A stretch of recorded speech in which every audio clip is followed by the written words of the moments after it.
Baik, Bapak Ibu terkasih, kita kembali lagi dalam acara webinar perbincangan dari masa ke masa paroki kita tercinta yang ke-30 tahun.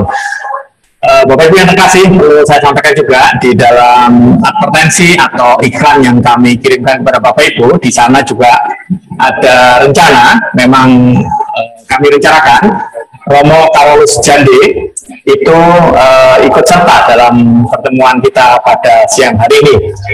Beliau sudah sangat antusias memberikan persetujuan kepada kita, kepada panitia, bahwa beliau akan ikut hadir bersama-sama kita. Saat itu direncanakan Romo Carolus Jande hadir bersama kita, kalau pada hari Sabtu besok beliau ingin kontrol kesehatannya di RKZ. Sepulang dari kontrol itulah beliau akan kemudian ikut serta di dalam webinar ini. Namun Tuhan berkehendak lain, Tuhan memiliki rencana lain untuk beliau, sehingga akhirnya Tuhan memanggil beliau dan tidak dapat bergabung bersama kami. Namun jangan khawatir Bapak Ibu, meskipun sekilas panitia berkesempatan juga memberikan untuk menyampaikan sekelumit yang cukup berkenan untuk kita nanti. Yang ketiga, kan meskipun mungkin tidak lebih dari beberapa menit, sekurang-kurangnya dapat memberikan sedikit lega bagi Bapak Ibu yang kangen, Bapak Ibu yang rindu kepada almarhum Romo Carolus Jande. Memang Romo Carol salah satu pencetus keberadaan Poliklinik Santo Yusuf yang saat ini tempatnya digunakan sebagai tempat. Lalu itu Bapak Ibu yang kami sampaikan kepada Bapak Ibu. Nanti di sesi yang ketiga kami akan putarkan rekaman video terakhir ketika Romo Carol menyatakan bersedia dan ikut serta untuk mengikuti webinar pada siang hari ini. Baik, saya kembali kepada para narasumber yang istimewa pada siang hari ini. Pak Frans, satu hal yang saya ingin tahu dari Pak Frans ini, ya, kira-kira sebenarnya gimana sih relasi antara umat, antara gereja dalam arti pastor kepala paroki, pengurus, pada saat itu bukan disebut DPP ya, pada saat itu disebut kepala paroki, pada saat itu al-sutur, pengurusnya disebut apa waktu itu Pak? Sebelum paroki, dari stasi ya sampai dia menjadi paroki itu ada 10-11 tahun ya. Jadi saya secara resmi itu 7 tahun menjadi katekis ya. Lalu di situ masih stasi. Oke. Ya. Pada saat itu masih stasi ya. Ketua stasi aja Pak Saryono. Ya. Lalu yang lain-lain saya. Lalu pada saat saya datang Pak Saryono dan relasi antar umat saat itu ya tadi sering kali berkumpul. Mereka ibadah sekali karena gerejanya baru tidak dari sepanjang ibadah banget. Jadi begitu misa selesai mereka nggak pulang, ngobrol aja di sini, ngobrol tentang apa, topiknya pokoknya ngobrol, seneng banget. Dan saat itu istilahnya masih stasi sepanjang, belum kenal itu stasi karam belum. Ya, jadi kami umat saat itu memang sederhana. Mobil belum ada, parkirnya cuma dekat rumah ya. Sepeda ontel ya hanya ada berapa, sepeda motor ya ada bisa dihitung, mobil paling mobil marinir yang kemenang betulan. Yang lain-lainnya umat ke gereja itu naik bunga. Ya, jadi itu sih yang saya alami saat itu. Oke. Baru relasi antara gereja, keberadaan gereja ini karena Bapak Ibu kita menyadari bahwa gereja paroki Santo Yusuf paroki ini kira-kira menurut Pak Frans, sebagai pengetahuan Pak Frans, bagaimana relasi antara gereja dengan masyarakat sekitar? Pada saat itu baik. Ada Pak KPRD dekat dengan saya. Dan ingat Mas Andres, saya pernah menjadi hansip. Ya. Dan itu lomba pengkat di Kota Madia. Ya, mungkin nggak tahu menang apa nggak dulu. Ayo Pak Jokowi hansip pinjam sudah. Dan gereja kata. Saya itu. Itu menunjukkan bahwa antara gereja dan teman-teman yang sekitar kita ini tidak ada masalah. Walaupun pada waktu pembangunan gereja ini tidak kurang maju ini jaga siang malam. Ya. Dan tapi ya kan tidak ada masalah. Oke. Ya.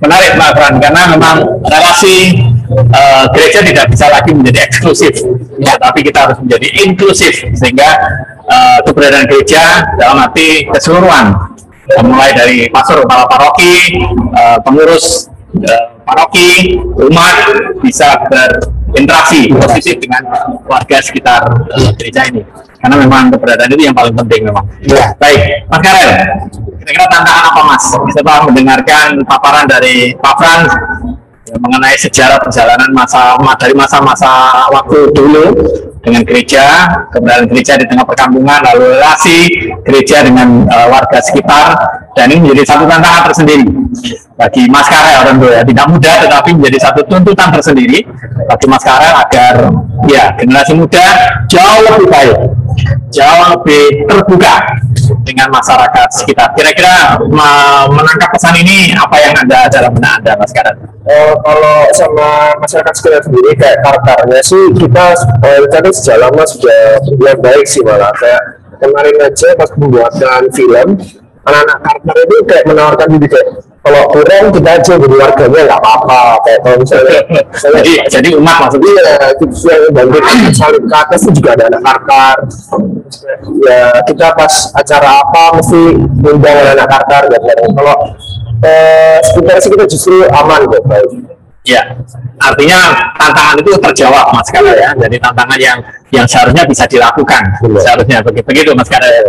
Ada keunikan tersendiri nggak ketika Mas Karel dan teman-teman OMK ini mencoba masuk berinteraksi dengan saudara-saudari kita yang ada di perkampungan di tempat gereja kita ini? Mungkin karena kita sama-sama masih anak muda, jadi kayak masih ya kayak anak kecil, friend, main bola, dan terus habis itu ya masih sering nongkrong bareng, jadi ya karena masih muda juga sih, jadi ya gampang akrabnya gitu. Oh, gampang akrabnya, tidak menemui kendala apapun Mas Karel ya? Tidak menemui. Oke. Tomo, menanggapi apa yang disampaikan Mas Karel dan Pak Frans tadi, ada sebuah ya saya dapat mengatakan ada sebuah perbedaan nyata pada masa dulu di mana Pak Frans menjadi seorang tenaga katekis dengan masa sekarang yang diimbal oleh Mas Karel. Kalau dulu pertemuan dalam kondisi yang begitu sangat sederhana, pertemuan yang tidak menuntut sebuah kebutuhan yang mewah, kebutuhan yang serba ada, bahkan keterbatasan, karena tadi yang disampaikan Pak Frans, banyak umat yang ke gereja masih menggunakan angkot, yang artinya ya mohon maaf pada saat itu mereka membutuhkan pengeluaran dana untuk naik angkot, tetapi keguyuban itu tetap bisa tercipta. Nah ini kita coba bandingkan Romo, menurut kacamata Romo dengan apa yang disampaikan oleh Mas Karel. Kira-kira apa hambatan, potensi hambatan yang muncul, lalu apa sebuah kekayaan yang kita bisa elaborasi terhadap apa yang disampaikan oleh Pak Frans dengan dibandingkan dengan yang diungkapkan oleh Mas Karel tadi Romo? Ya, memang saya melihatnya memang ini tidak hanya sekedar kontak, tapi memang kultur di Surabaya atau bahkan di kota besar ini perkembangannya kan besar sekali. Kalau kita lihat kota itu masuk olah-olah individual, ya. Tapi ketika kita masuk kampung, gang, sebenarnya keguyuban itu juga sangat ada. Ada perumahan kecil lah.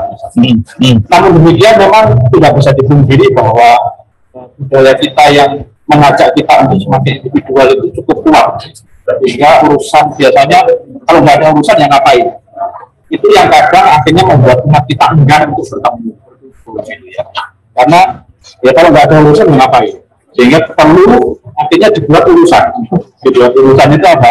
Ya kalau memang mau mengajak semakin banyak umat ya dibuat panitia semakin sibuk, biar semakin banyak orang urusan. Ya. Dan itu yang memang menurut saya ya, orang sekarang ini kan memang kalau tidak ada keperluan, ya ngapain? Kalau mungkin dulu ya kita cabut, misalnya ngopi, itu kan bagian dari apa ya, kesenangan. Tapi sekarang kan orang bekerjanya dipacu waktunya itu cukup besar, sehingga istilahnya sehingga ketika cabut, kita ngapa-ngapain ini seolah-olah membuang waktu. Dan ini juga akhirnya ikut dalam budaya umat kita. Walaupun di salah satu kabel kita di Via Kencana itu sampai sekarang masih ada. Jadi ketika mereka misa, setelah selesai misa, ada pulang. Kumpulnya, memang ada syaratnya, ya, ada kacangnya, walaupun tidak begitu, tapi itu justru menjadi trigger atau menjadikan keguyuban awal atau secara sebagai pertemuan yang intens pada antar umat gitu. Betul kan? Ya juga anak-anak, biasanya kan anak-anak itu kan apa ya, yang mengajak pulang itu enggak, mereka bermain karena kenal, karena akrab. Dan menurut saya memang karena masih kecil itu sangat bagus. Nah, tetapi ketika ini semakin besar, lalu tidak saling kenal, ini memang agak berat bisa bersama. Tapi menurut saya ini akhirnya ini juga ditemukan untuk uskupan melalui anak besar yang kedua ini, ya bagaimana fokus untuk di lingkungan. Itu gereja boleh nggak? Atau untuk di paroki maksud saya. Itu gereja itu bukan hanya sekedar aktif di paroki, tapi membutuhkan lingkungan, itulah itu gereja. Ya. Karena disitulah kumpulannya semakin kecil, ya, saling mengenal, ya, sehingga pasti akan mudah. Ya. Kalau di paroki kan paling besar, karena apalagi pandemi aja setelah bisa disuruh pulang. Sepukul boleh, karena ya kita tahu ya. Oke. Ya, Pak Fran, kira-kira tantangan pada saat Pak Fran menjadi katekis pertama di paroki ini paling nyata itu apa, Pak Fran? Selain mungkin tadi ya sepeda, kemudian sepeda motor milik almarhum Benny Mokoan dan sebagainya, kira-kira dari sisi teknik pengajaran lalu antusiasme umat dan sebagainya, kira-kira tantangannya secara umum sih tantangan itu tidak ada ya. Ya karena memang keadaannya ya agak sederhana saat itu, memang seperti itu ya. Saya sebagai KPD saya harus mengikuti, saya tetap mengajar. Ingat Mas Andreas tadi bilang waktu itu ada 4 kring, ya. Dan setiap kring pada saat awal-awal saya tinggal di sini, saya mendirikan TPK. TPK itu saya itu jenenge sekolah minggu. Jadi Taman Pendidikan Katolik. Ya. Nah, jadi setiap 4 kring tadi saya mendirikan TPK. Jadi saya ngajar ke TPK itu dari Gunung Pandre, Melaten, Pak Saryono, Bebean, sama Kalijaden. Sehingga saya ya cukup terkenal, jelek-jelek ini sama. Saya untuk ya secara umum saja, karena ini termasuk kader ini sebetulnya. Ini kader ini sebetulnya, masih mungkin di SMP kayak gitu ya. Tapi sudah mulai muncul di aktifnya. Bapak ibunya ya teman ya aktif. Jadi waktu itu OMK yang saya ikut terjun dalamnya. Saya sebenarnya ketiga ya mendigang. Saya suruh udara pilih tempat kita sekarang. Waktu itu masih di hutan.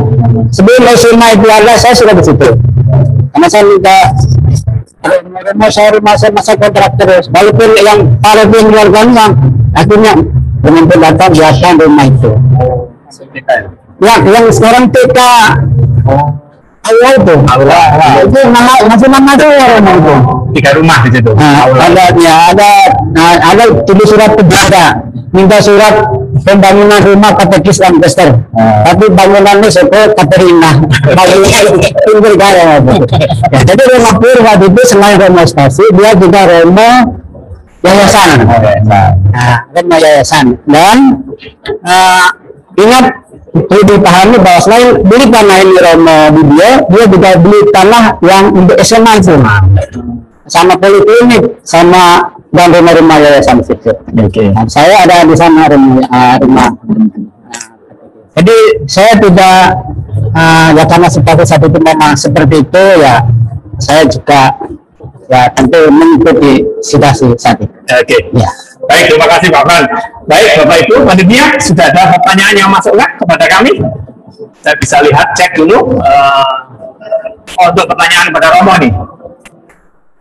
Oke. Mau tanya, dulu itu ada suster-suster yang ada di poliklinik. Sekarang disebut pastoran, Romo. Ya. Kok sekarang tidak ada lagi? Kenapa ya? Nah, ini mungkin cocoknya Romo Rudin bisa menjawab. Jadi pertanyaannya adalah, dulu ada suster-suster yang tinggal di poliklinik, ya, poliklinik karena memang sekarang rumah DPP itu dulu digunakan sebagai rumah pastor, rumah suster. Nah sekarang kok tidak ada lagi, kira-kira mungkin Romo bisa memberikan jawaban atas hal ini. Ya, kalau pengalaman saya itu memang ketika saya datang sudah nggak ada. Iya. Oke Pak, Ya, Pak nanti bisa Iya. ya. Jadi ketika saya datang, polinya itu sudah tidak terpakai, ya, artinya tidak ada izinnya sehingga tidak bisa diteruskan, lalu harus nganggur agak lama, 1 tahun mungkin atau 2 tahun. 2 tahun. Lalu terus kita pikiran untuk membuat pastoran karena supaya ini lebih lega lagi gerejanya, jadi terus jadi pastoran. Ya, ya. Itu Pak, kalau saya. Ya. Tahu kalau sistem gimana? ya. Menangkap teman-teman. Jadi salah satu karya Romo selama ada di sejak prestasi maupun dari Romo Paroki, itu salah satu itu pembangunan SMA dulu. SMA setelah rumah saya, ya, lalu SMA, lalu dia Romo saja berpikir bagaimana kalau ada sebuah susteran, susteran. Maka diundanglah suster ADSK dari Semarang. Ya. Abdi dalam Sang Kristus, itu ADSK. Lalu dibuatlah poliklinik itu, lalu mengundang suster ADSK dari Semarang tadi. Untuk berapa tahun? Lalu mengapa kok sampai lalu tidak ada lagi? Ya mungkin gitu. Jadi saya memang pada saat itu prosesnya untuk memperpanjang izinnya sulit Romo, karena izin itu atas nama lembaga. Jadi kalau atas nama seorang dokter medis itu jauh lebih mudah. Mungkin ini yang akan kita pikirkan Romo di kemudian hari. Untuk karya karitatif dalam bentuk kesehatan ini memang cukup penting, tapi mungkin kita akan pikirkan bagaimana merealisasikan, karena izin ini juga sangat penting keberadaannya, sehingga mungkin ke depan Romo ini paket pekerjaan panjenengan untuk merealisasikan ini. Setahu saya bukan karena kalau tadi yang disampaikan Pak Fran perihal rugi, ya namanya karya karitatif di gereja ini ya tidak ada untungnya. Begini, Sandra, yang saya maksud, posisi letak dari poliklinik itu jauh dari jalan raya. Ini salah satu faktor orang berpikir soal situ, mendingan ke puskesmas, ya kan? Dan sekarangnya, andai kan mau di Kasbatan Tangan lalu di situ diadakan karya karitatif poliklinik ya biasa saja, cuma mungkin di sini nantinya, di sini sehingga dekat dengan jalan raya. Oke. Terima kasih Pak Fran. Ya, jadi Bapak Ibu, ketika kita memikirkan karya karitatif, ya kita tidak bisa memikirkan untung dan rugi, ya karena memang karyanya berbeda, latar belakang serta keinginan serta apa yang kita harapkan sangat berbeda. Baik, pertanyaan yang kedua ada. Nah, ini spirit apa yang harus kita pegang dan kita punya dalam melayani umat di Sayuka ini, mulai umat di zaman dahulu sampai dengan di zaman sekarang yang serba online. Sayuka semakin maju 30 tahun. Terima kasih Bapak Ibu. Jadi mungkin Romo juga ini, Romo lebih bisa menjawab spirit apa Romo yang harus kita pegang dan kita punyai dalam melayani umat di Sayuka ini. Ya, namanya pelayanan itu ya memang susah ya Pak. Jadi kita seringkali menggunakan pelayanan tapi ingin dihormati, itu saya sudah yang artinya ada sebuah pamrih dalam karya pelayanan tersebut. Maka kalau mau melayani umat ya benar-benar, ini saya sendiri juga belajar ya, artinya bukan saya memberi nasihat, tapi saya sendiri belajar ya harus benar-benar menjiwai sebagai pelayan. Itu menurut saya hanya itu kuncinya. Mau zaman dulu, mau zaman sekarang, apalagi online. Ya, online itu kan nggak kejawab punya aja nih, nggak kejawab itu. Oh, kenapa? Ya saya tidak dibalas. Belum sempat balas gitu ya, atau lupa balas ya.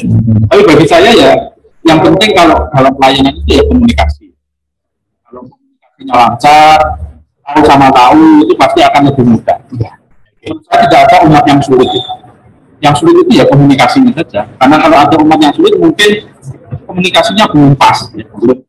Sehingga kita ngomong A, dia terimanya B, atau umat ngomong B, ngomongnya terimanya A, itu kan bertindak nyambung terus. Tapi menurut saya, sejauh pengalaman saya ya, menjadi imam dan melayani umat baik di itu pastoral mahasiswa dan juga umat di karantina ya soal itu. Ketika komunikasinya klik, mau kita ngomong apa saja istilah saya ya, sampai istilahnya kita marah itu mereka terima.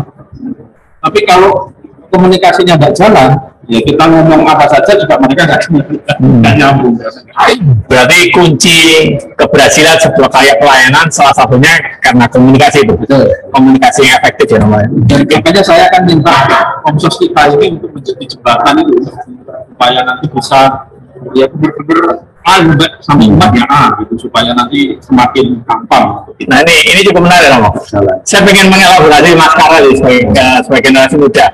Menurut Mas Kara, karya pelayanannya bagaimana yang menjadikan sebuah karya pelayanan itu menjadi efektif dilandasi dengan komunikasi yang efektif. Menurut Mas Kara bagaimana nih?